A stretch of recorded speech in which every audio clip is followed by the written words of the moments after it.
न मन्त्रं नो यन्त्रं तदपि च न जाने स्तुतिमहो न चाह्वानं ध्यानं तदपि च न जाने स्तुतिकथा न जाने मुद्रास्ते तदपि च न जाने विलपनम् परं जाने मातः त्वदनुसरणम्। वक्रतुण्डं महाकाय सूर्यकोटि समप्रभ निर्विघ्नं कुरु मे देव सर्वकार्येषु सर्वदा। जयन्ती मंगला काली भद्रकाली कपालिनी दुर्गा क्षमा शिवा धात्री स्वाहा स्वधा नमोस्तुते।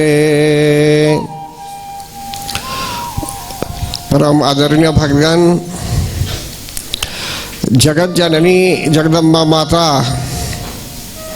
ने पूर्व काल में देवताओं को बताया था कि कभी भी संकट आदि काल में आप उन्हें जब पुकारेंगे, उन्होंने स्वयं बताया उस समय कि जब उनको पुकारा जाएगा तो वे कृपा अवश्य करेगी।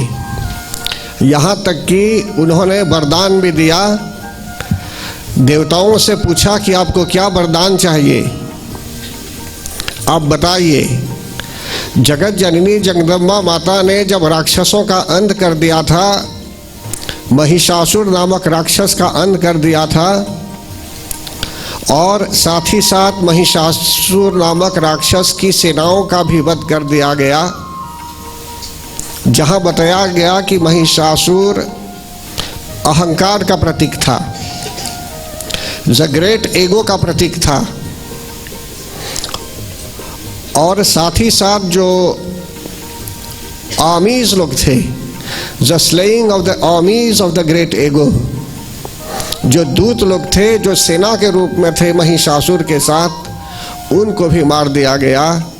कारण कि महिषासुर उन योद्धाओं के बलबूते पर अहंकार व्यक्त कर रहा था और पूरे संसार में, पूरे विश्व में उसने भय क्रिएट किया था, लोगों को भयभीत किया हुआ था और हर तरह से कुकर्मों में लगा हुआ था।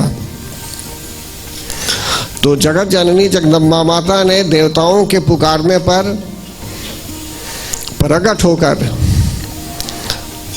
अनेकों राक्षसों का वध किया। तब देवता लोग जब स्तुति करने लगे थे, उनकी स्तुति से प्रसन्न होकर जगत जननी जगदम्बा माता ने वरदान दिया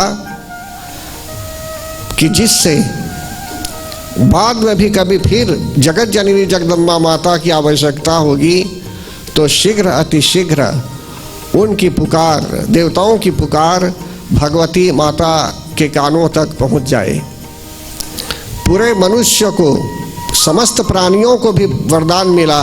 देवताओं ने उनके लिए भी वरदान मांगा कि एक तो देवता लोग कभी भी पुकारेंगे जगत जननी जगदम्बा माता को आपत्ति आदि काल में, तो वे सुनेगी और विशेष रूप से अवतरित होगी अथवा किसी न किसी प्रकार से कृपा दृष्टि दिखाएगी। और साथ ही साथ मृत्यु लोक के प्राणियों के लिए जब वरदान मांग लिया गया और यहाँ तक कि जगत जननी जगदम्बा माता ने तथास्तु भी कह दिया कि वे आगृत थी उस समय।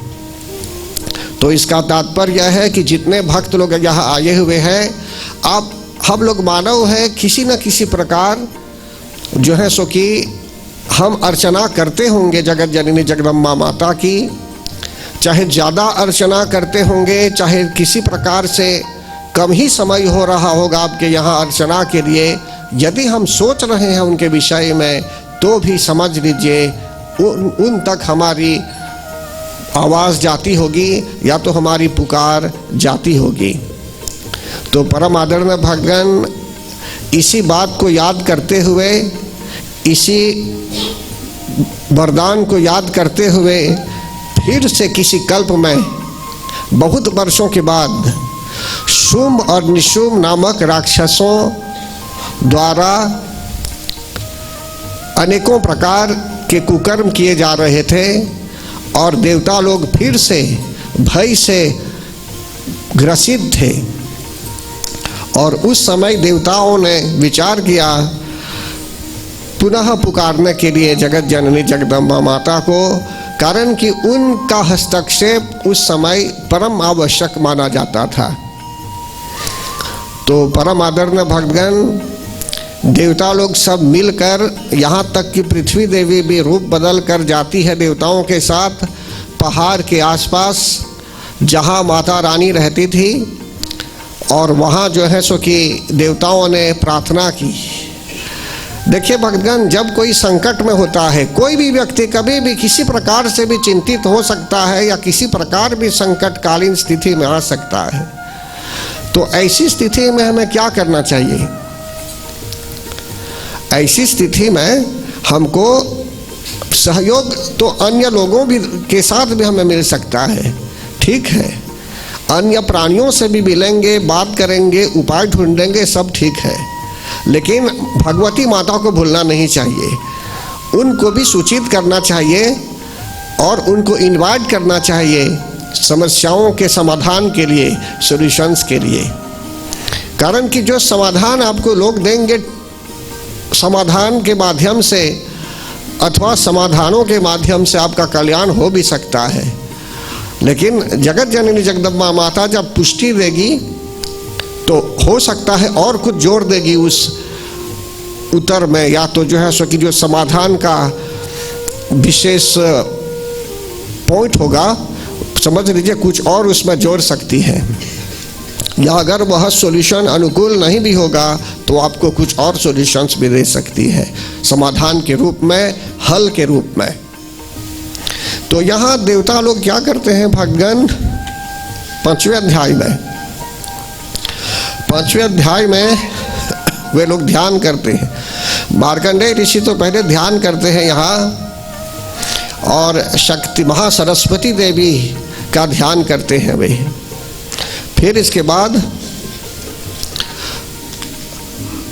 मार्कंडेय ऋषि कहते हैं, और साथ ही साथ मेधा ऋषि जिनके आश्रम में राजा सुरत जी जा पहुँचे थे उपाय ढूंढने के लिए, और समाधि जी जिनको उनके घर से उनको निकाल दिया गया था, माया से ग्रसित थे वे भी, और राजा सुरत भी माया के कारण ग्रसित थे और निकल नहीं पा रहे थे। देखिए कभी कभी जब स्थानांतरण होता है, स्थानांतरण, चेंज ऑफ प्लेस, तो हो सकता है कि उस समय आपको ग्लानि भी हो रही होगी, या अन्य लोग जो जिनके साथ आप पहले रहते थे, हो सकता है कि उनको भी ग्लानि मतलब दुख होता होगा या ग्लानि होती होगी, कि जिससे किसी न किसी कारणवश उनको अच्छा नहीं भी लगता होगा कि आप दूर चले गए रहने, या तो हो सकता है कि उनको खुशी भी हो रही होगी कि अच्छा हुआ आपने स्थानांतरण किया, चेंज ऑफ प्लेस किया। कहने का तात्पर्य यहाँ यह है कि राजा सुरत जी ने जब स्थानांतरण किया, चेंज ऑफ प्लेस किया, जब वे चले जाते हैं वन में, तो उनको स्वयं चिंता होने लगी थी उनके पारिवारिक जन के विषय में, मोह माया के जाल में फंस गए थे। कभी कभी किसी चिंता के कारण मनुष्य को मनोवैज्ञानिक दृष्टि से भी समस्या होने लगती है। बहुत चिंता के कारण मनुष्य में बहुत प्रेशर हो जाता है, स्ट्रेस बहुत हो जाता है, तब जाकर मनुष्य एकदम चिंतित हो जाता है और अस्वस्थ हो जाता है। तो देखिए यहाँ क्या है, राजा सुरत जी को मेधा ऋषि समझा रहे हैं उनके प्रश्न पूछने पर, और राजा सुरत जी के साथ समाधि जी भी हैं। दोनों को जब माध्यम बनाकर पूरे संसार को जब शिक्षा दी जा रही है भक्तगण, तो समझ लीजिए हम सब उसके अंतर्गत आ जाते हैं। वह जो शिक्षा दी गई उस समय, वो हमारे लिए भी एप्लीकेबल है, हमारे लिए भी उपयुक्त है। तो यहाँ क्या होता है, देवता लोग जाकर प्रार्थना करते हैं हिमालय पर्वत पर, जहाँ भगवती माता का निवास स्थान माना जाता था।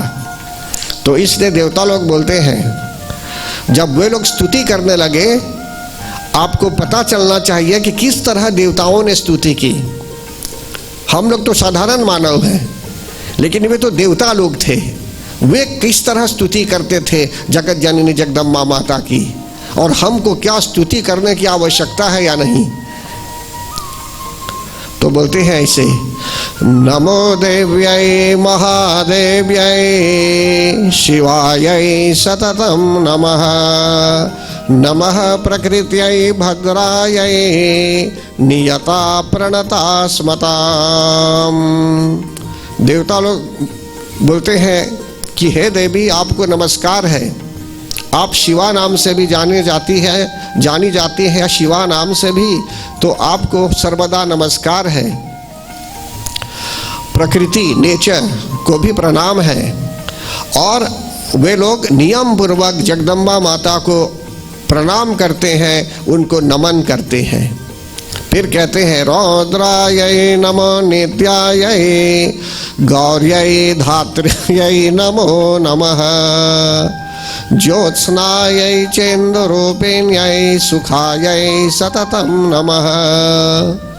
रुद्र और रौद्रा, मतलब कि रौद्रा नाम भी था उनका, तो उनको नमस्कार करते हैं। फिर नित्या, गौरी, धात्री आदि को बारंबार नमस्कार करते हैं देवता लोग। देखिए भक्तगण, हमारे में भी, हम सब व्यक्ति के घर में, कुल में जो कुल देवियां होती हैं, जैसे बोलते हैं गणपति आदि 16 देवियां होती हैं। मातृका देवी, षोडश मातृका, उसमें धात्री नाम भी है, सप्तघृत मातृका भी है, 7 देवियां अलग से हैं, और सप्तस्थल मातृका भी है। हर एक पूजन में इन देवियों का पूजन किया जाना चाहिए, जो मैं कराता हूँ जहाँ भी जाता हूँ। तो जब इन देवियों की पूजा की जाती है तो उस घर में उन कुल देवियों द्वारा आशीर्वाद भी मिलता है, कल्याण भी होता है। उसमें लक्ष्मी माता का भी नाम आता है। गौरी, पद्मा, शची, मेधा, सावित्री, जया, विजया आदि, लोकमातरा आदि अनेकों नाम आते हैं। तो परम आदरणीय भक्तगण, यहाँ अन्य देवियों को भी प्रणाम किया गया, प्रणाम करने लगे। फिर देवता लोग बोलते हैं कल्याण्यै प्रणतां वृद्ध्यै सिद्ध्यै कुर्मो नमो नमः, नैऋत्यै भूभृतां लक्ष्म्यै सर्वाण्यै ते नमो नमः। बोलते हैं जो उनकी शरण में चला जाता है, शरणागत के रूप में जो है, शरणागतों का कल्याण करने वाली जो देवी हैं, वृद्धि एवं सिद्धि रूपी देवी, इनको प्रणाम है। और खास करके नैऋति को भी एक अन्य नाम भी है, इनको भी प्रणाम है। शर्वाणी को भी प्रणाम है। अनेकों नाम जो भी दिए जा रहे हैं। देखिए कभी कभी जब कभी प्रणाम करते हैं किसी जगह जाकर, या कुछ आप लिख भी रहे हैं, प्रेज कर रहे हैं, जैसे हनुमान चालीसा में आप प्रेज करते हैं। अभी आप लोग हनुमान चालीसा का पाठ कर रहे थे, अगर ध्यान से सुनेंगे तो उसमें हनुमान जी की प्रशंसा की गई है। भक्त हनुमान जी की प्रशंसा की गई है। बोलते हैं बल धामा, कि आप बल के धाम हैं, ज्ञान गुण सागर, ज्ञानों के सागर हैं आप, ज्ञानों के समुद्र भी हैं। अनेकों प्रकार से जो है सो कि उनकी प्रशंसा की गई। इसी प्रकार जब मनुष्य किसी देवी के यहाँ जाता है तो कुछ अच्छी बातें भी करनी होगी, तो प्रार्थना में कहीं कहीं देवताओं ने देवी जी की खूब प्रशंसा की कि जिससे देवी जल्दी ही प्रसन्न हो जाए। अगर किसी व्यक्ति को मैं बोलूँगा या कोई बोलेगा किसी को कि आप ठीक नहीं हैं, यह आपका काम अच्छा नहीं, या आपने जो तैयार किया ठीक नहीं है, तो किसी को नॉर्मल लगेगा, लेकिन कुछ लोगों को अच्छा भी नहीं लगेगा।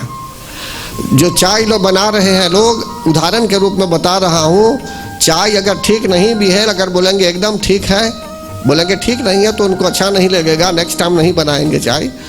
लेकिन अगर बोलेंगे एकदम बढ़िया चाय, इस तरह की चाय कहाँ मिलेगी, तो नेक्स्ट टाइम समझ लीजिए वह व्यक्ति बहुत उत्सुक हो जाएगा चाय बनाने के लिए।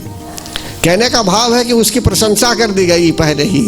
इसी प्रकार भक्तों में इस प्रकार की नीति होती है कि वे भी जब प्रार्थना करते हैं जगत जननी जगदम्बा माता की या अपनी ही माता की प्रशंसा करेंगे, तो उनको जब बातें करते हैं तो मनुष्य में कुछ व्यवहार होना चाहिए, या अपने गुरु से भी बात करेंगे या अपने जो है प्रोफेसर से भी बात करेंगे, तो प्रोफेसर जब प्रसन्न हो जाते हैं तो हो सकता है कि आपको और शिक्षा दे देते हैं, कारण कि उनको प्रसन्नता की अनुभूति हो गई। तो कभी कभी मनुष्य छात्र जो होते हैं वे स्वयं अच्छा संबंध रखते हैं अपने लेक्चरर प्रोफेसर आदि के साथ, और जो है सो कि अच्छी बातें करते होंगे और अच्छे अच्छे विचार छात्रों को मिलते रहते हैं। तो इसलिए यहाँ बताया जाता है कि जगत जननी जगदम्बा माता की प्रशंसा की जा रही है। उनके अनेकों नामों को भी लेते हुए देवताओं ने उनको नमन किया। फिर कहते हैं दुर्गायै दुर्गपारायै सारायै सर्वकारिण्यै ख्यात्यै तथैव कृष्णायै धूम्रायै सततं नमः। एक तो उनका नाम दुर्गा है, सगंडी जो है सो कि दुर्गपारा, कठिन परिस्थिति से आपको निकालने वाली है वे। सारा भी एक नाम है, सर्वकारिणी भी एक नाम है, ख्याति कृष्णा बहुत नाम है उनके, धूम्रा देवी। तो इस प्रकार सब नामों को लेते हुए देवताओं ने कहीं कहीं प्रणाम किया। और जैसे मैंने कहा था उनके अनेकों नामों में 108 नाम भी है। इन 108 नामों द्वारा भी यदि उनकी स्तुति की जाती होगी, उनका स्तवन किया जाता होगा, तो भी उनको प्रसन्नता होती है। फिर आगे यहाँ कहते हैं या देवी सर्वभूतेषु विष्णु मायेति शब्दिता नमस्तस्यै नमस्तस्यै नमस्तस्यै नमो नमः। अब यहाँ देवता लोग कहते हैं कि प्राणियों में आप विष्णु माया के रूप में स्थित हैं, समस्त प्राणियों में आप भगवान की माया के रूप में स्थित हैं। या देवी सर्वभूतेषु, तो सब प्राणियों में आप विष्णु माया के रूप नाम से कही जाती हैं। आपको नमस्कार है, नमस्कार है, नमस्कार है, बारंबार नमस्कार है। फिर बोलते हैं या देवी सर्वभूतेषु चेतनित्यभिधीयते नमस्तस्यै नमस्तस्यै नमस्तस्यै नमो नमः। अब सब प्राणियों में वही शक्ति, देखिए प्रत्येक मानव में शक्ति चाहिए। कोई भी प्राणी नहीं है कि जो कह सकता है कि उसको शक्ति नहीं चाहिए। चाहे मानव है, चाहे पशु है, चाहे कोई भी हो, चाहे दानव भी क्यों ना हो, सबको शक्ति चाहिए। और जो शक्ति है वो उन्हीं से प्राप्त होती है। विद्या और अविद्या उन्हीं के स्वरूप है, भगवती माता ही के स्वरूप है। अगर हम सही रूप में उनके समक्ष रहेंगे तो हमको विद्या की प्राप्ति होगी, और अच्छे भाव से नहीं रहेंगे तो अविद्या इग्नोरेंस की प्राप्ति होगी और उसी में डूबे हुए रहेंगे। कारण कि संसार के लिए दुख भी चाहिए तो सुख भी चाहिए, पाप भी चाहिए तो पुण्य भी चाहिए, दिन भी चाहिए तो रात भी चाहिए, समझते हैं ना, सुजाति चाहिए तो कुजाति भी चाहिए, तब जाकर संसार अच्छा रहेगा। अगर सभी लोग अच्छे हो जाएंगे तो देवानस्मा हो जाएगा, संसार नहीं चल पाएगा। इसलिए गोस्वामी तुलसीदास जी महाराज भी कहते हैं दुख सुख पाप पुण्य दिन राति साधु असाधु सुजाति कुजाति।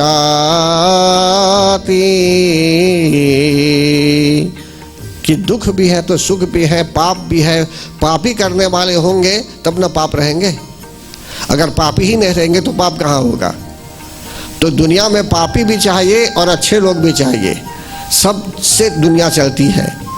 फिर आगे यहाँ बताते हैं आपको कि आप ही जो प्रत्येक प्राणी में चेतना के रूप में है, कॉन्शियसनेस के रूप में है, आपको प्रणाम करते हैं।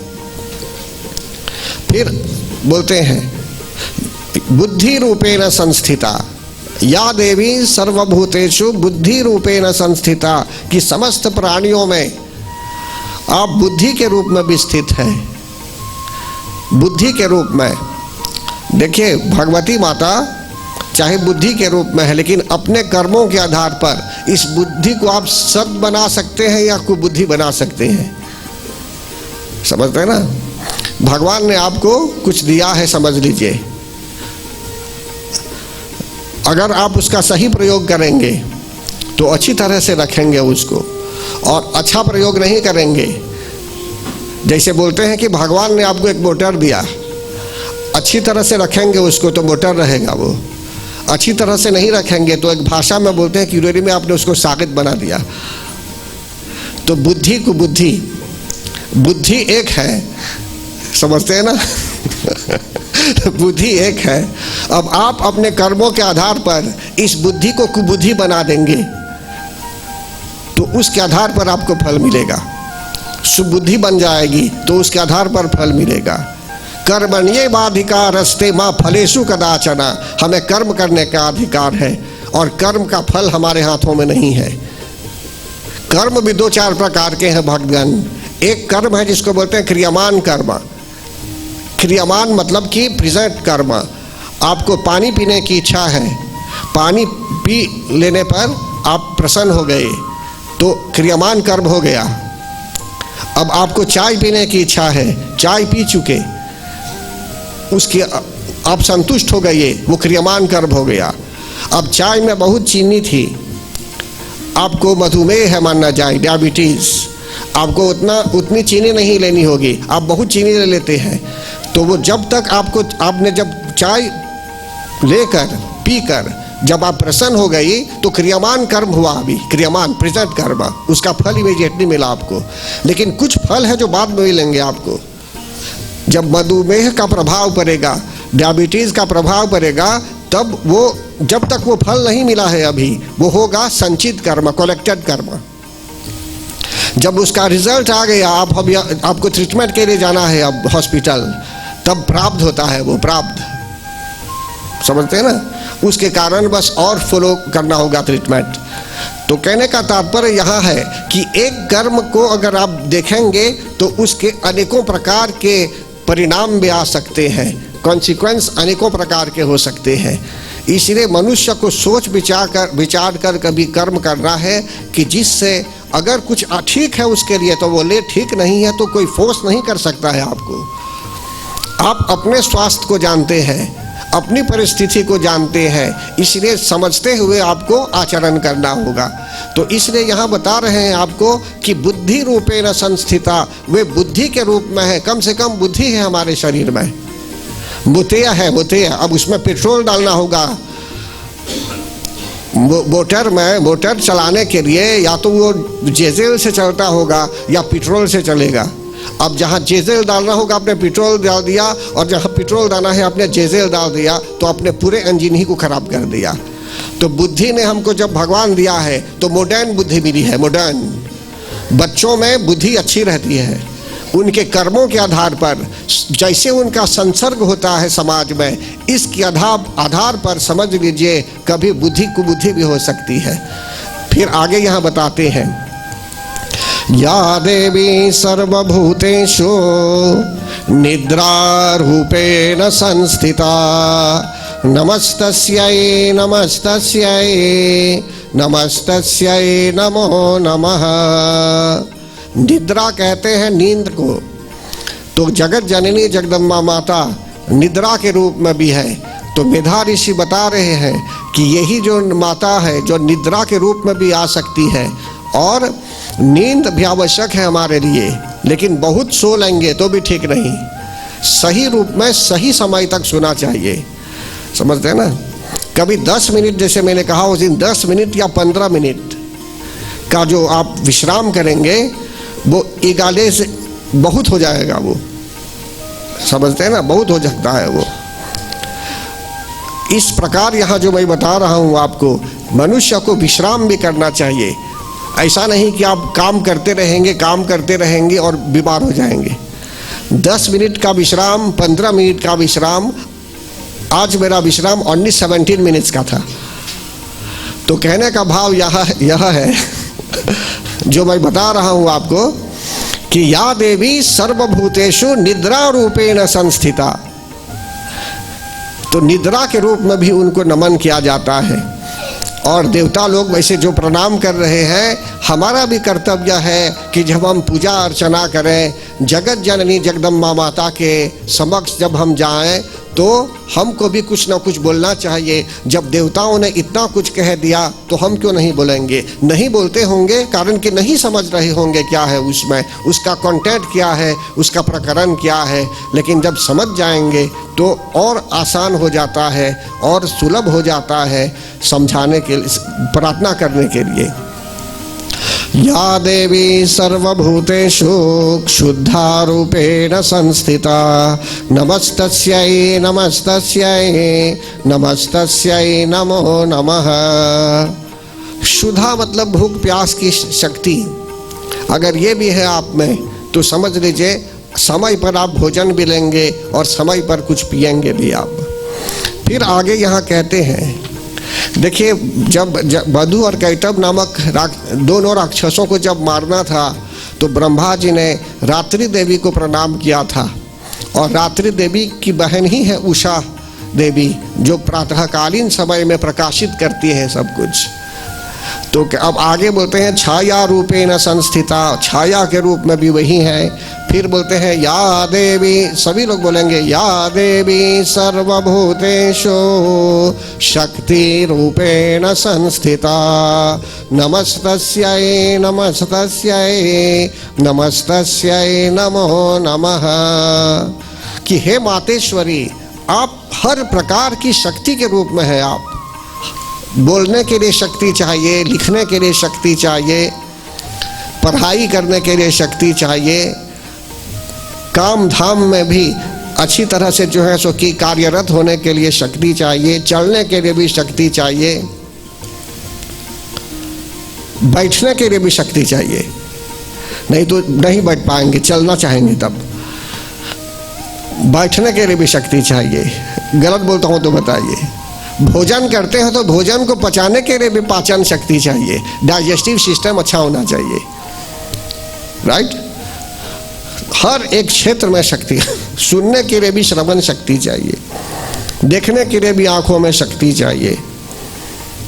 तो इस प्रकार यह बताया जाता है भक्तगण कि शक्ति हर तरह से सिर्फ मनुष्य को नहीं बल्कि पूरे संसार को शक्ति चाहिए। ये जो बिजली है अभी देख रहे हैं, अभी ये भी शक्ति ही से उत्पन्न है। ये इलेक्ट्रिसिटी पानी से उत्पन्न, और पोटेंशियल एनर्जी भी है, काइनेटिक एनर्जी भी है, सोलर एनर्जी भी है, विंड एनर्जी भी है। जो भी शक्ति है, हर तरह से शक्ति चाहिए संसार में, नहीं तो संसार नहीं टिक पाएगा। तो हम शक्ति को जनरली प्रणाम कर रहे हैं कि यहाँ, लेकिन यहाँ बोलते हैं समस्त प्राणी, या देवी सर्वभूतेषु, सब प्राणियों में आप शक्ति के रूप में स्थित है। प्राण भी शक्ति, प्राण शक्ति, समझते हैं ना। अगर शरीर में प्राण नहीं रहेगा तो कहाँ, शरीर मर जाता है, तो वो भी एक शक्ति है अपने आप में। तो देवी, ऐसी देवी को प्रणाम करते हैं जो शक्ति स्वरूपिणी है, जो स्थित है सर्वत्र। तृष्णा रूपेण संस्थिता, जैसे बोलते हैं कि कुछ थर्स्टी है आप, कुछ पीने की भी इच्छा है, तो इस प्रकार से जो है सो कि वो भी शक्ति जो आपके अंदर है, तो इस प्रकार से जो है सो कि हम बोलते हैं ऐसी देवी को हम प्रणाम करते हैं। फिर एक है क्षमा रूप, शांति रूपेण संस्थिता, शांति नहीं, शांति, शांति, तो शांति बोलते हैं क्षमा को, एक दूसरा नाम है क्षमा का ही शांति। तो अगर हमारे अंदर ऐसा भाव है कि हम जल्दी ही कुछ समझकर जल्दी ही क्षमा कर देते होंगे, अगर क्षमाशील हैं आप, हर चीज के लिए आप एक्शन रिएक्शन करना चाहेंगे, तो ठीक नहीं रहता। मनुष्य को फ्लेक्सिबल होना चाहिए। हाँ, कार्य अच्छी तरह से कीजिए, लेकिन फ्लेक्सिबिलिटी भी चाहिए जीवन में। अब हर एक चीज को लेकर एक पिन पॉइंट करेंगे, एक पॉइंट उठाएंगे बार बार, तो वो नरक हो जाता है वो। आपके घर में भी, आपके समाज में भी, आपके ऑफिस में भी, हर जगह जो है सो कि वो किरकिर हो जाता है। क्या होता है? किरकिर हो जाता है, कलह हो जाता है। तो मुंह बंद रखना चाहिए, साइलेंट हो जाना चाहिए। देख लेंगे आप प्रॉब्लम है, लेकिन बार बार उच्चारण करेंगे उस प्रॉब्लम को तो प्रॉब्लम सॉल्व नहीं होता। इसलिए मनुष्य को कभी जो है सो कि क्षमा भाव भी व्यक्त करना चाहिए, लेकिन एक डिसिप्लिन में जो है सो कि क्षमा भाव बहुत टेक्निकली, अन्यथा जो है सो कि कोई सहयोग देने वाला नहीं होगा आपको, सब लोग छोड़कर चले जाएंगे। गलत बोलता हूं तो बताइए। तो यहां बोलते हैं क्षमा भाव भी जरूरी है, बुद्धि भी जरूरी है। जाति रूपेण संस्थिता, अनेकों प्रकार की जो जाति है सब प्राणियों में भिन्नता है, अलग अलग। केले का वृक्ष भी देखेंगे तो एक केला है भोजन, मतलब कि पकाने के लिए भी केला, तरकारी बनाने के लिए, फल खाने के लिए, और एक केले का वृक्ष होता है जो सिर्फ डेकोरेशन के लिए होता है। तो उसी प्रकार का वृक्ष है, लेकिन वो अन्य भिन्न जाति की है। हल्दी में भी ऐसा ही होता है, मतलब कि अनेकों प्रकार के जो है सो कि पौधे भी होते हैं जिनमें भिन्नता भी होती है, राइट। तो इसलिए बोलते हैं कि जो भी आप हैं, हर एक प्राणियों में जो जाति के रूप में है, आपको हम प्रणाम करते हैं। या देवी सर्वभूतेषु लज्जा रूपेण संस्थिता, नमस्तस्यै नमस्तस्यै नमस्तस्यै नमो नमः। यहाँ देवता लोग देवी को लज्जा के रूप में मानते हुए प्रणाम करते हैं। लज्जा किसे बोलते हैं? लज्जा बोलते हैं शेम को, शर्म को भी। तो हर एक आदमी में, हर एक व्यक्ति में किसी न किसी प्रकार से लज्जा आवश्यक है। लज्जा सिर्फ महिलाओं के लिए नहीं है, पुरुषों के लिए भी, बच्चों के लिए भी, सब के अंदर वो लज्जा आवश्यक होता है। लज्जा आवश्यक होती है कारण कि लज्जा एक क्वालिटी है, एक डिवाइन क्वालिटी है वो, अन्यथा मनुष्य बेशर्म हो जाएगा, चाहे वो पुरुष हो चाहे स्त्री है, कोई भी। इसलिए मनुष्य को अपने आप में संयम भी होना चाहिए। तो इसलिए जो लज्जा है, जो क्वालिटी है लज्जा का, वो एक दैवी क्वालिटी है, जिसमें वह लज्जा है। समझ लीजिए अभी के समय में बहुत ऐसे भी लोग बोलते होंगे, सुनते हो, आपस में चर्चा करते होंगे कि अब तो सब मॉडर्न हो गया है, मॉडर्नाइजेशन है, अभी क्या आंचीकीटे की तरह जी रहे हैं आप। पूर्व काल के नहीं, वो जो वैल्यूज थे उस समय, उसका कुछ और महत्व है। सही बोलता हूँ या गलत?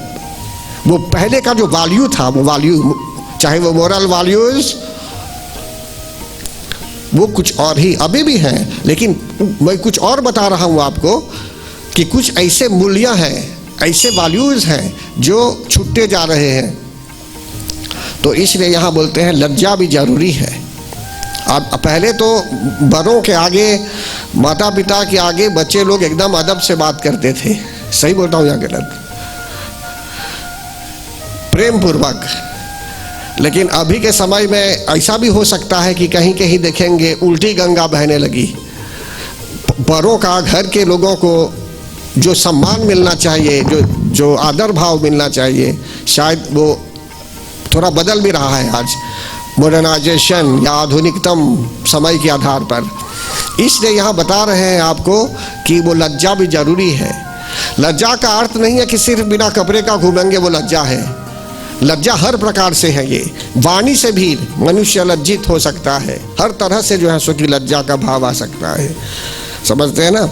फिर आगे यहाँ बोलते हैं या देवी सर्वभूतेषु शांति रूपेण संस्थिता, नमस्तस्यै नमस्तस्यै नमस्तस्यै नमो नमः।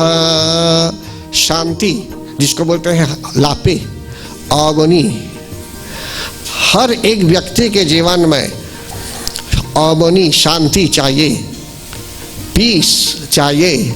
और सदगुरु साईं बाबा भी उनके प्रचार में हरदम शांति पर बल डालते थे।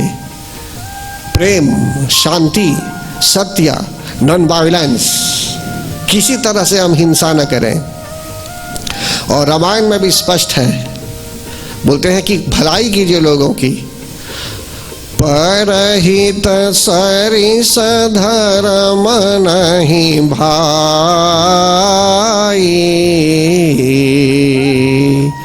पर पीरा सम नहीं अघमाई।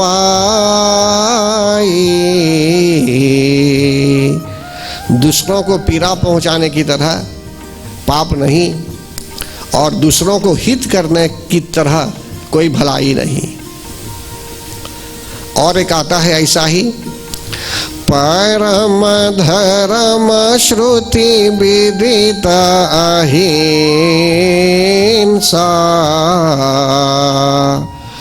पर निंदा सम अघन गरीसा।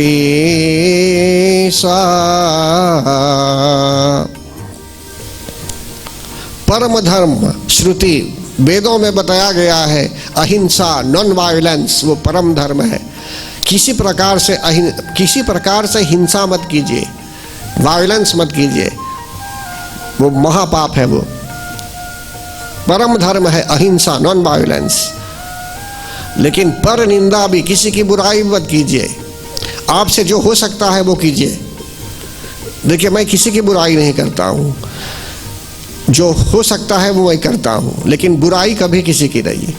कहने का भाव ये है कि मनुष्यों में ऐसा गुण होना चाहिए कि निंदा न करें किसी की भी। तो इसलिए यहाँ बता रहे हैं आपको कि शांति चाहिए हमारे जीवन में। तो शांति कैसे लाएंगे, पीस कैसे लाएंगे? वही शांति स्वरूपिणी जगत जननी जगदम्बा माता है। 12वें अध्याय में जगत जननी जगदम्बा माता उनके शब्दों में भी कहती है, जब स्वयं में कुछ कहती है 12वें अध्याय में, तो बोलती है यदि हम शांति लाना चाहते हैं अपने मन में, शांति लाना चाहते हैं अपने देश में, अपने समाज में, तो हमें जगत जननी जगदम्बा माता की शरण में आना चाहिए। जैसे अभी देवता लोग जा रहे हैं जगत जननी जगदम्बा माता की शरण में, उनको पुकार रहे हैं, तो हमें भी चाहिए कि हम उनको पुकारें। किस तरह पुकारेंगे? अनेकों माध्यम है। भजनों से पुकारिए उनको। भजन नहीं है, आप सीधे सुन रहे होंगे, इसके माध्यम से आप कनेक्शन को बना दीजिए। या तो मंत्रों द्वारा मंत्र जाप कीजिए, अथवा हवन कीजिए, पूजन कीजिए। 9 फॉर्म्स ऑफ डिवोशन में जो है स्मरणम है, तो स्मरणम कीजिए। जैसे कहा गया है, दुर्गे स्मृता हरसि भीतिमशेष जंतो, स्वस्थै स्मृता मतिमतीव शुभां ददासि, दारिद्र्य दुःख भयहारिणिका त्वदम्या, सर्वोपकार करणाय सदा चिंता। यहाँ भी देवता ही लोग कहते हैं, दुर्गे स्मृता, जो स्मरण करता है जगत जननी जगदम्बा माता का। कैसे स्मरण करेंगे? उनके नामों को याद कर लेंगे, और उनके नामों को यदि रटेंगे भी आप, चाहे मंत्रों को याद करके आप मंत्रों को रटेंगे, ओम ऐं ह्रीं क्लीं चामुंडायै विच्चे, ओम ऐं ह्रीं क्लीं चामुंडायै विच्चे, ओम ऐं ह्रीं क्लीं चामुंडायै विच्चे, ओम ऐं ह्रीं क्लीं चामुंडायै विच्चे। ये भी एक माध्यम है, एक मीडियम है कि आप जो है सो कि उनके नामों को रटने लगेंगे, उनको पुकारने लगेंगे आप। तो इसलिए कहा गया है भक्तगण कि शांति यदि हम लाना चाहते हैं तो उनकी शरण में हमें आना है। और सब प्राणियों में भी यदि शांति है, अगर आपके अंदर शांति है अभी, तो समझ लीजिए उन्हीं का स्वरूप है। ये एक दैवी गुण है हमारे अंदर। अगर रिबेल करेंगे, हर एक बात को लेकर ऐपोन करेंगे, तो समझ लीजिए आप अशांत हैं अभी। लेकिन जब स्थिरता है आपके अंदर, तो अटेंटिव रहेंगे, सुनेंगे भी, अलर्ट भी रहेंगे। कोई कुछ अच्छा बोल रहा होगा तो सुन लेंगे। अगर आपको अपने जीवन में उतारना है तो उतारेंगे व्यवहारिक जीवन में, अन्यथा इग्नोर भी कर सकते हैं। लेकिन हर बात को लेकर व्यर्थ में कमेंट नहीं करना चाहिए। फिर आगे बोलते हैं या देवी सर्वभूतेषु श्रद्धा रूपेण संस्थिता नमस्तस्यै नमस्तस्यै नमस्तस्यै नमो नमः। श्रद्धा किसे कहते हैं? श्रद्धा आप बोल सकते हैं कि फेथ को भी कहते हैं, या तो श्रद्धा डिसिप्लिन को भी कहते हैं। आपके अंदर एक श्रद्धा है, वो जो प्रेम बना है ठीक है, लेकिन उसके साथ एक श्रद्धा है, एक डिसिप्लिन है। तो अगर आपके अंदर श्रद्धा है, सिर्फ पूजा पाठ के लिए नहीं, हर एक क्षेत्र में एक डिसिप्लिन है, आपके काम में भी एक डिसिप्लिन है, आपके घर में भी, आपके उठने के समय में भी एक डिसिप्लिन है। जैसे सूर्योदय का जब समय होता है तो सूर्य नारायण भगवान जाग ही जाते हैं। जब अस्त होने का समय होता है तो एक सेकंड भी देर नहीं करेंगे, अस्त हो जाएंगे वे। इसी प्रकार मनुष्य को एक फ्रेंडशिप में जीना चाहिए। पंक्चुअलिटी भी जरूरी है जीवन में, समय, पंक्चुअलिटी। यद्यपि कभी इधर उधर थोड़ा अस्त व्यस्त हो जाता है किसी कारणवश, लेकिन भरसक मनुष्य को पंक्चुअलिटी चाहिए। फिर आगे यहाँ बताते हैं आपको, अब यज्ञ भी शुरू करते हैं। अगर एग्जैक्ट समय में नहीं शुरू हुआ, लेकिन मैं जो यज्ञ करने वाला हूँ मैं जानता हूँ मंत्र उच्चारण के जो विधान होते हैं, आप और धीरे धीरे उच्चारण कर सकते हैं और कुछ शीघ्र भी बोल सकते हैं कि जिससे यदि 10 मिनट 15 मिनट विलंब भी हुआ होगा तो उसको कवर कर देंगे कि जिससे पूरा हो मंत्र और समय पर फिनिश्ड हो जाए। इसलिए इसमें घबराना नहीं चाहिए भक्तों को।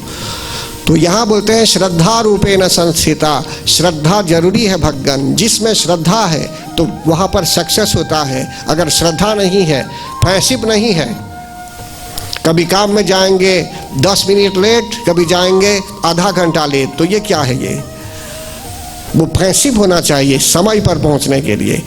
तो इसलिए यहाँ बताते हैं आपको श्रद्धा जरूरी है। क्या बात है? पूजा पाठ में भी मनुष्य ज्ञान प्राप्त करता है, तो श्रद्धा, मंदिर में आते हैं तो जूता चंपल छोड़ कर आना चाहिए। तो इस प्रकार के बहुत से छोटे छोटे प्रिंसिपल्स होते हैं जो कभी मनुष्य फेल हो जाता है सब लाने में, लेकिन श्रद्धा अपने आप में एक रूल है, वो बहुत जरूरी है, वो डिसिप्लिन जरूरी है। फिर आगे बोलते हैं या देवी सर्वभूतेषु कांति रूपेण संस्थिता नमस्तस्यै नमस्तस्यै नमस्तस्यै नमो नमः। कांति क्या है? जगत जननी जगदम्बा माता की पूजा जब कर रहे हैं हम, अभी नवरात्र में जब सभी लोग जान जाएंगे इस प्रार्थना का जो अर्थ है, तो आप और अच्छी तरह से लगन के साथ अपने घर में भी उच्चारण कर पाएंगे ये सब, और इन बातों को याद करते हुए भी जो है सो कि आप लोग पूजा अर्चना करेंगे। कांति क्या है? सुंदरता जो नेचुरली आती है मनुष्य में। मनुष्य का रंग चाहे काला हो चाहे वाइट हो, वो कोई भेद नहीं करता। कॉम्प्लेक्शन चाहे जैसा भी हो, लेकिन एक ग्लो हो जाता है उस शरीर पर, उस चेहरे पर ही ग्लो, समझते हैं ना, उसको कांति बोलते हैं। या देवी सर्वभूतेषु कांति रूपेण संस्थिता नमस्तस्यै नमस्तस्यै नमस्तस्यै नमो नमः। तो ये जो स्पिरिचुअली जो होता है ये ग्लो, तो समझ लीजिए ये अपने आप में एक अद्भुत शक्ति है। नहीं तो मनुष्य जब कहीं जाएगा अभी तो लगेगा जैसे कि अभी वो सभी फिट नहीं है कथा श्रवण के लिए, समझते हैं ना। कुछ चिंता है उसके मुखमंडल में ही कुछ चिंता है, लेकिन वो ग्लो अपने आप, कारण कि आप प्रसन्न हैं, आपके अंदर आनंदम है, आपके अंदर आनंदम परम आनंदम, आप भगवान के भक्त हो गए हैं। जो भगवान का भक्त होता है वो उदास भी नहीं होता है, हर एक परिस्थिति में वो प्रसन्न होता है। कारण कि हम सब जब आए हुए हैं अभी परमात्मा के यहाँ परमानंद की प्राप्ति के लिए, तो जब आपको परमानंद मिल रहा है तो उदास कैसे हो सकते हैं? अंतःकरण से प्रसन्न होना चाहिए। जो प्रसन्नता आपके अंदर है वो आपके चेहरे से भी दिखता है कि आप प्रसन्न हैं। अगर प्रसन्न नहीं है तो आपने कुछ अच्छा नहीं किया होगा कि जिससे उदासी का भाव आता है। तो कहने का भाव यहाँ यह है कि एक प्रकार से यदि आप प्रसन्न है कांति रूपेण संस्थिता, तो इस रूप में भी जो देवी है उनको हम प्रणाम करते हैं। या देवी सर्वभूतेषु लक्ष्मी रूपेण संस्थिता नमस्तस्यै नमस्तस्यै नमस्तस्यै नमो नमः। देखिए भक्तगण, लक्ष्मी के रूप में भी है, अष्टलक्ष्मी के रूप में भी, कि जिससे आपका जीवन भी सफल हो, शांति भी हो आपके यहाँ। तो अगर लक्ष्मी के रूप में है, अलक्ष्मी के रूप में नहीं, जहाँ लक्ष्मी होती है वहाँ हर तरह से जो है सो कि आनंद ही आनंद होता है। और जिस घर में प्रतिदिन उनकी अर्चना की जाती है, देखिए मनुष्य कभी कॉम्प्लिकेटेड कर देता है अपनी अर्चना को। बहुत आसान है अर्चना, पूजा अर्चना, लेकिन मनुष्य जब बहुत चीज़ों को सब मिक्स कर देता है, बहुत कॉम्प्लिकेशन, तो उसको स्वयं मन नहीं लगेगा पूजा करने के लिए। लेकिन जब साधारण रूप में करेंगे पूजा, लेकिन जो जरूरी है उसको कीजिए, जो जरूरी नहीं है उसको छोड़ दीजिए, तब जाकर धीरे धीरे धीरे धीरे आप देखेंगे कि लक्ष्मी का वास होने लगता है आपके यहाँ। शाम का समय है, मान न जाए आपने दीपक भी प्रज्वलित नहीं किया, अब तो लाइट हो गया है, सूर्य काम करता है आपके लिए, ठीक बढ़ जाएगा वो भगवान के यहाँ। हाँ तो वो तो बढ़ेगा ही, लेकिन आप क्या करेंगे? आप नहीं बढ़ेंगे। तो धीरे धीरे बहुत चीज़ों को छोड़ रहे हैं, बोलते हैं वो तो इजी है, एक स्विच ऑन कर देंगे बटन, इलेक्ट्रिसिटी आ गई पूजा के यहाँ। भगवान को क्या अंधकार की कमी है या लाइट की कमी है क्या? वो आपके अंदर जो श्रद्धा है, जिसको बोलते हैं संध्या बंदन, दीपो हर तुम्हें पापम संध्या दीपम नमोस्तुते। हमारे पूर्वज लोग करते थे या नहीं? चिराग बांटते नहीं थे या नहीं? संध्या दीपम नमोस्तुते आदि बोलकर। तो कहाँ गया ये? अभी कर रहे हैं, जो कर रहे हैं तो ठीक है, जो नहीं कर रहे हैं उनको फिर से सावधान हो जाना चाहिए। तो परम आदरणीय भक्तगण, इसी प्रकार यहाँ बोलते हैं कि लक्ष्मी चाहिए आपको तो कुछ करना है आपको, या सब इग्नोर करते जाएंगे, अब छोड़ते जाएंगे सब।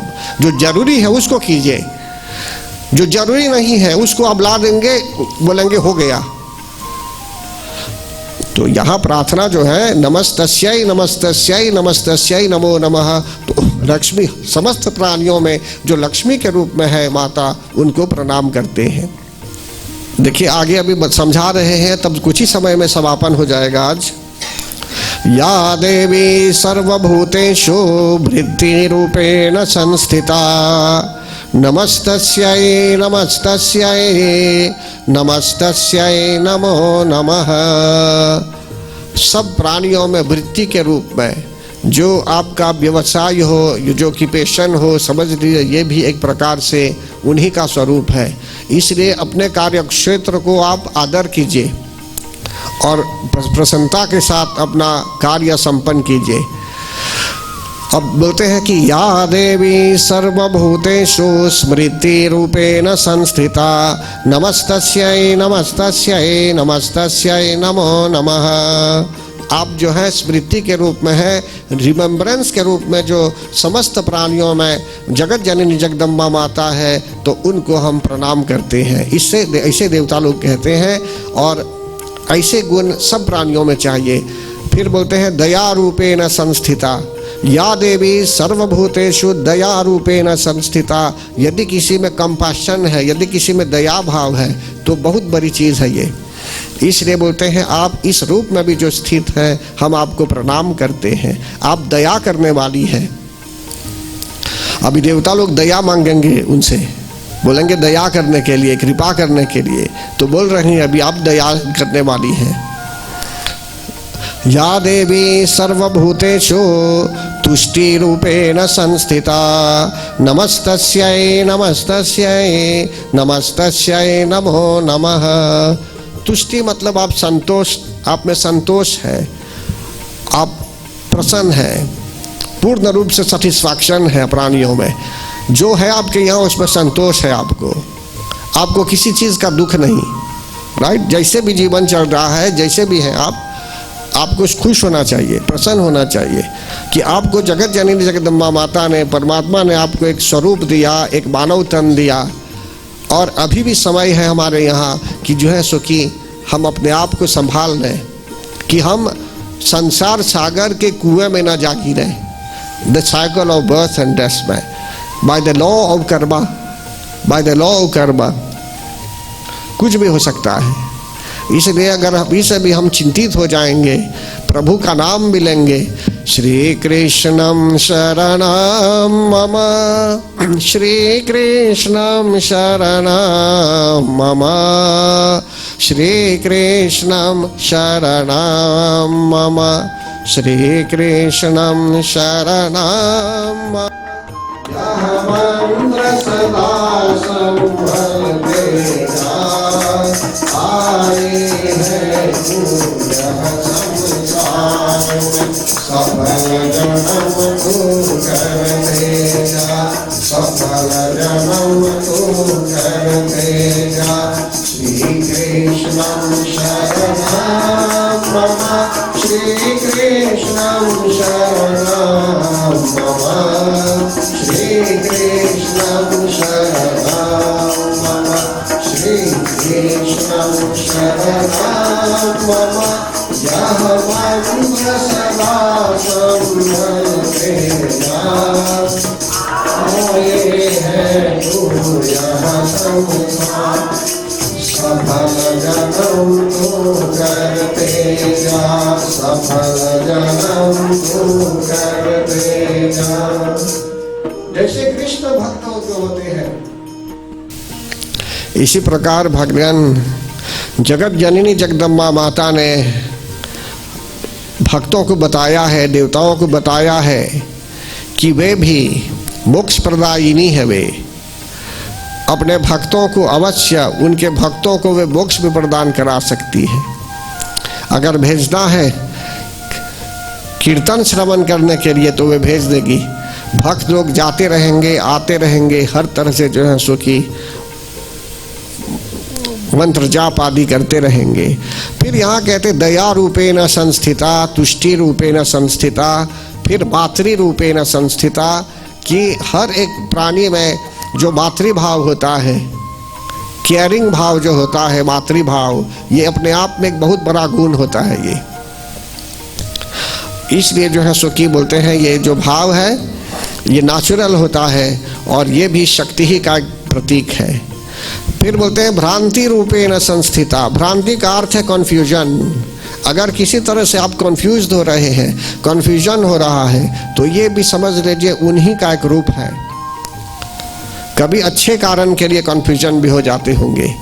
मनुष्य कभी भ्रमित हो जाता है, आप डिसाइड नहीं कर पा रहे हैं कि कहाँ जाएंगे। आप चौराहे पर आ गए, अनेकों रास्ते हैं। मैं भी तो स्वयं कभी किसी राउंड अबाउट में चला गया, पता नहीं वहाँ जाऊँगा यहाँ जाऊँगा, फिर राउंड करके घूम के फिर आया। अब सोचा यहाँ जाऊँगा, फिर से घूम के उधर गया, विचार ऑन द स्पॉट किया कि अब यहाँ नहीं उधर जाना है मुझे। आगे चला गया, फिर रिवर्स करके निकला, फिर लौटने के लिए।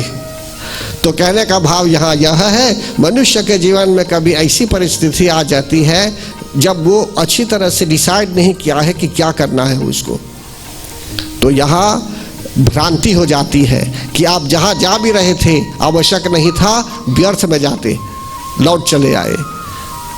तो देखिए भक्तगण, भ्रांति भी जरूरी है जीवन में। भ्रांति मीन्स कन्फ्यूजन, और कन्फ्यूजन बहुत ही आवश्यक है जीवन में। जगत जननी जगदम्बा माता यदि अपने भक्तों को कन्फ्यूज कर रही है तो फॉर ए गुड कोज। फिर आगे समझ लीजिए, बता रहे हैं यहाँ, इंद्रियाणाम अधिष्ठात्री भूतानां चाखिलेषु या भूतेषु सततं तस्यै व्याप्ति देव्यै नमो नमः। जो जीवों के इंद्रिय वर्ग की अधिष्ठात्री देवी है, मतलब कि हर तरह से जो है सो कि प्राणियों में व्याप्त रहने वाली देवी है, जो कमांड करती है इंद्रियों को भी। तो इस तरह से जो है सो कि उनको प्रणाम करते हैं। जो चैतन्य रूप में है उनको भी प्रणाम करते हैं। जो चैतन्य रूप में संपूर्ण जगत को व्याप्त करके स्थित है, ऐसी देवी को हम प्रणाम करते हैं। अब यहां देवता लोग बोलते हैं कि हे मातेश्वरी, करो तु सा न शुभ हे तुरीश्वरी। बहुत आवश्यक श्लोक है ये। स्तुता सुरै पूर्वमभीष्ट संश्रया तथा सुरेन्द्रेण दिनेषु सेविता। करोतु सा न शुभ हेतुरीश्वरी शुभानि भद्राण्यभिहन्तु चापदः।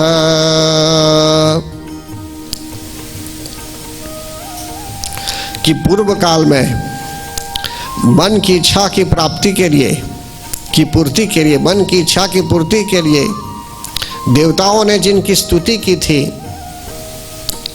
जगत जननी जगदम्बा माता की जो स्तुति की गई थी, देवताओं ने स्तुति की थी, इसी कारण बस भगवती माता प्रकट हुई थी दुर्गा के रूप में। वही जो कल्याण की साधन भूता ईश्वरी है, जो कल्याण करने वाली ईश्वरी है, उनसे निवेदन है कि वे पुनः दर्शन दें, मंगल करें, कल्याण करें सबका और समस्त आपत्तियों को दूर करें। देखिए देवता लोग जो थे उस समय उन्होंने निवेदन किया शक्ति को, आपत्तियों को दूर करने के लिए, सिचुएशंस को दूर करने के लिए, गलत सिचुएशंस को दूर करने के लिए, कल्याण लाने के लिए। तो हम भी यदि संकट में है, चाहे कलेक्टिवली वर्शिप करेंगे, प्रार्थना करेंगे सामूहिक रूप में, चाहे व्यक्तिगत रूप में भी करेंगे प्रार्थना, लेकिन हमें भी पूरा अधिकार है जगत जननी जगदम्बा माता से निवेदन करने के लिए कि जिससे हमारे जीवन में उनका प्रभाव पड़े, वे कल्याण करे, मंगल भी करे और हमारी पुकार को भी वे सुनेगी यदि हम सचमुच मन तन मन से उनकी प्रार्थना करेंगे, श्रद्धा के साथ, पूरे विश्वास के साथ उनकी अर्चना करेंगे। तब आगे यहाँ बताते हैं, या सांप्रतं दैत्यतापितै रश्माभिरीशा च सुरर्नमस्यते। या च स्मृता तत्क्षणमेव हन्ति नः सर्वापदो भक्ति विनम्रमूर्तिभिः। जो भक्ति से विनम्र होकर जगत जननी जगदम्बा माता का स्मरण करता है तो तत्काल, इमीडिएटली, इंस्टेंटली जो विपत्तियां होती हैं उनके नाश के लिए सॉल्यूशंस आने लगते हैं। और देवता लोग बोलते हैं कि ऐसी जगदम्बा माता हमारा संकट दूर करे। और देवता लोग बोलते हैं कि उस समय वे लोग अभी संकट से घिरे हुए हैं, मतलब कि निवेदन कर रहे हैं कि जगत जननी जगदम्बा माता हर तरह से उपाय ढूंढे और कल्याण करें। ऋषिर्वाच एवं स्तवादे युक्तानां देवानां तत्र पार्वती स्नातुमभ्याययो तो ये जाह्नव्या नृपनंदन। मेधा ऋषि कहते हैं भक्तगण, और मार्कंडेय ऋषि भी बता रहे हैं कि वहाँ जब प्रार्थना की गई तो उस समय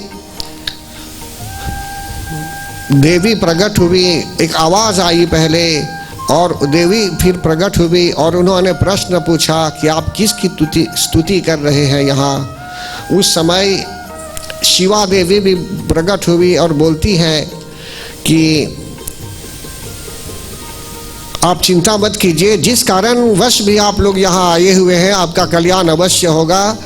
और देवता लोग भी बोलते हैं कि शुंभ दैत्य आदि जो अपमान कर रहे हैं, पूरे संसार को परास्त कर चुके हैं, उनसे रक्षा चाहिए।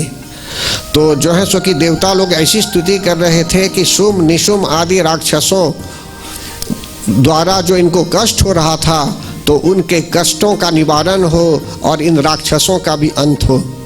तो जगत जननी जगदम्बा माता ने कहा कि निश्चित रहिए आप लोग, ऐसा ही होगा और कल्याण तो होगा। लेकिन इससे पहले यहाँ बता रहे हैं कि जब जगत जननी जगदम्बा माता प्रकट हुई थी वहाँ, और एक दो स्पाइस वहाँ थे, मतलब कि सुनने के लिए जो बातें हो रही थी देवताओं के बीच, देवताओं और ये जगत जननी जगदम्बा माता के बीच, तो वहाँ कुछ ऐसे राक्षस भी थे जो इनकी बातों को मतलब कि उस वक्तव्यों को सुन रहे थे।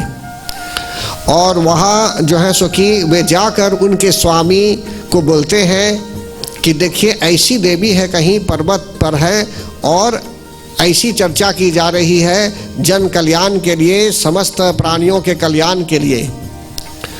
और इस राक्षस अथवा इन राक्षसों ने जाकर शुंभ निशुंभ को बताया कि ऐसी देवी का स्थान पर्वत पर नहीं होना चाहिए, बल्कि आपके यहाँ होना चाहिए, आपकी रानी के रूप में इनको होना चाहिए। कारण कि जितने भी प्रीशियस पदार्थ हुए हैं, जैसे हाथी भी हुए हैं, घोड़े भी हुए हैं, तीनों लोकों में जो मनी जीवल्स आदि सब जो हुए हैं सब आपके यहाँ है। आपने तो सब अपने यहाँ रख लिया है। यहाँ तक कि जो है सो कि हाथियों में रत्नभूत ऐरावत हाथी को भी आप ले चुके हैं। पारिजात का जो वृक्ष है उसको भी आपने अपना लिया है, और उच्चैश्रवा नाम का जो घोड़ा है वो उसको भी आपने इंद्र से ले लिया है। तो ऐसी देवी को आप ही के यहाँ होना चाहिए, कारण कि ऐसी देवी जो है इसके समान और कहीं कोई नहीं है। तो ऐसी स्थिति में जो है सो कि दूत जो है ये चंड और बुंड को भी भेजा जाता है वहाँ, और खास करके जो है सो कि दूतवाच देवी दैत्येश्वरः शुंभस्त्रैलोक्ये परमेश्वर दूतो हम प्रेषितस्तेन त्वत्सकाशमिहागतः। शुंभ ने महादैत्य सुग्रीव को दूत बनाकर भेजा देवी के पास, उनको कहने के लिए कि उनको आना चाहिए, सुग्रीव के साथ आना चाहिए शुंभ निशुंभ के यहाँ, शीघ्र अति शीघ्र आना चाहिए। और दूत जाकर सब कुछ बताते हैं वहाँ, इसीलिए कहा गया दूतवाच। लेकिन फिर भी जगत जननी जगदम्बा माता कहती हैं भक्तगण कि उन्होंने कि वे वचनबद्ध थी, उन्होंने ऐसा वचन लिया है कि जिस किसी के साथ उनका पानी ग्रहण होगा, विवाह होगा, तो उनको उनसे युद्ध करना होगा पहले, राइट।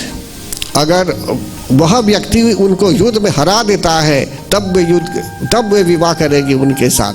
कारण कि ऐसा प्रस्ताव था कि जगत जननी जगदम्बा माता को उनके यहाँ रानी महारानी के रूप में, अर्धांगिनी के रूप में रहना था उन राक्षसों के यहाँ, शुंभ और निशुंभ के यहाँ। सो इसी कारणवश उन्होंने इस प्रकार से कहा, किम त्वत्र प्रतिज्ञात किम त्वत्र यत् प्रतिज्ञातम् मिथ्या तत्क्रयते कथम श्रूयतामल्पबुद्धित्वात् प्रतिज्ञाया कृता पुरा। उन्होंने कहा कि प्रतिज्ञा की है तो इस प्रतिज्ञा को कैसे वे मिथ्या करें। उनकी अल्प बुद्धि, उन्होंने कहा कि मेरी बुद्धि छोटी है, अल्प बुद्धि है, इसीलिए मैंने ऐसी प्रतिज्ञा कर ली है कि जो मुझे हरा देता है युद्ध में उसी के साथ विवाह होगा। तो देखिए यहाँ जगत जननी जगदम्बा माता इन राक्षसों को ललकारना चाहती थी कि वे आए, एक चैलेंज था। जब वे अपना अहंकार पूर्वक जब वे लोग युद्ध करने के लिए दौड़ते तो जगत जननी जगदम्बा माता उनका अंत कर देती। तो इसलिए वे कहती हैं, यो माम जयति संग्रामे यो मे दर्पम व्यपोहति यो मे प्रतिबलो लोके समय भर्ता भविष्यति। जो मुझे संग्राम में जीत लेगा, जो मेरे अभिमान को चूर्ण कर देगा तथा संसार में जो मेरे समान बलवान होगा वही मेरा स्वामी होगा। फिर आगे कहते हैं, तदा गच्छतो शुभो अत्र निशुंभ वा महासुर माम जित्वा किम चिरेनात्र पानिम गृह्णातु मे लघु। उन्होंने कहा कि शीघ्र अतिशीघ्र जाइए, आप कहिए अपने स्वामी को कि मैंने क्या बताया अभी। अब दूत जाकर बोलता है, सब कुछ सुना देता है कि घमंड के कारण देवी ऐसा कह रही है। फिर इसके बाद क्या होता है भक्तगण, सा त्वं गच्छमयो वक्ता पार्श्वं शुंभ निशुंभयो हो। शुंभ और निशुंभ फिर से जो है सो कि अन्य दूत को भेजने वाले हैं जगत जननी जगदम्बा माता के यहाँ,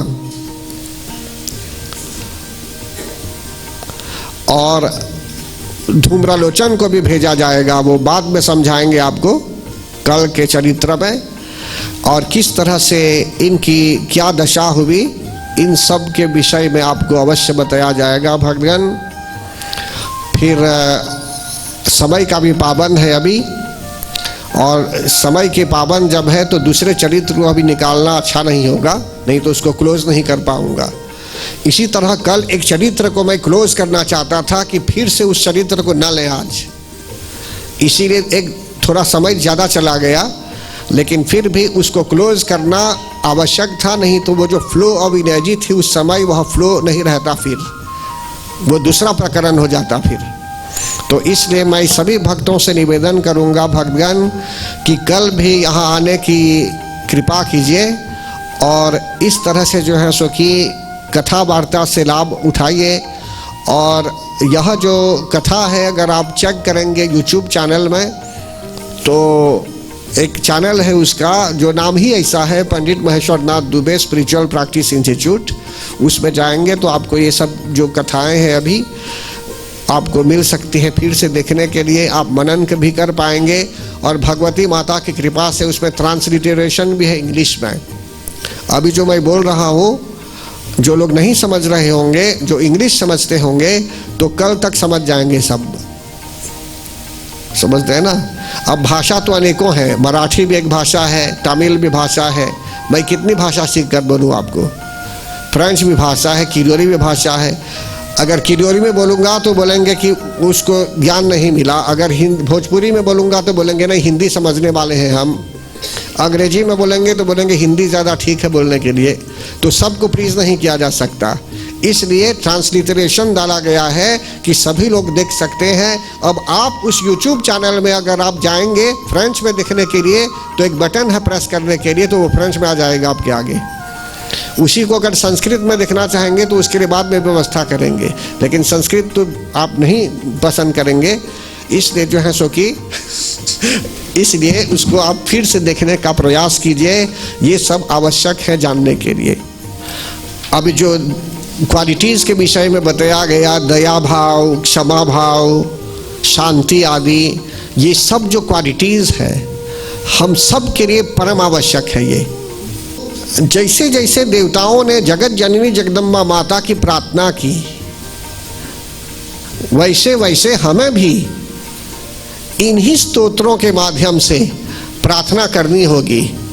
ये एक स्पेशल टर्म पर है, ये एक कोड पर है। ये इसके आधार पर अगर आप प्रार्थना करेंगे तो समझ लीजिए सही शब्दों का उच्चारण भी होगा। तो सभी लोग प्रार्थना तो करते हैं अपने यहाँ, कहीं कहीं मैं देखता हूँ लोग फूल लेकर फेंकते हैं, या देवी सर्वभूतेषु दया रूपेण संस्थिता। ये एक प्रैक्टिस हो गई है इसे फूलों को फेंकना। लेकिन अगर समझेंगे उसको तो फूल फेंकने चढ़ाने के लिए नहीं कहा गया, उसमें कहा गया है, उसमें कुछ और बोल रहे हैं। या देवी सर्वभूतेषु मातृ रूपेण संस्थिता नमस्तस्यै। नमस्तस्यै क्या बोलते हैं? नमस्तस्यै बोलते हैं प्रणाम करने के लिए। गलत बोलता हूं तो बताइए। लेकिन अब बोलेंगे नमस्तस्यै नमस्तस्यै, तो हाथ कहाँ जोड़ेंगे? तब नमन करेंगे या ऐसे करेंगे? ऐसे ऐसे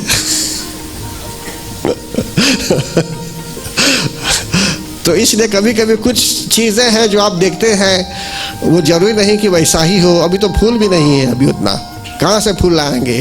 फूल नहीं होगा तो नहीं करेंगे पूजा तब।